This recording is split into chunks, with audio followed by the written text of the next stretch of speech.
So this is a Transformers or Bayformers Ratchet action figure.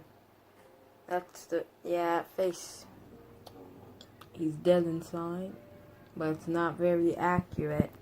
I'm gonna make it more accurate.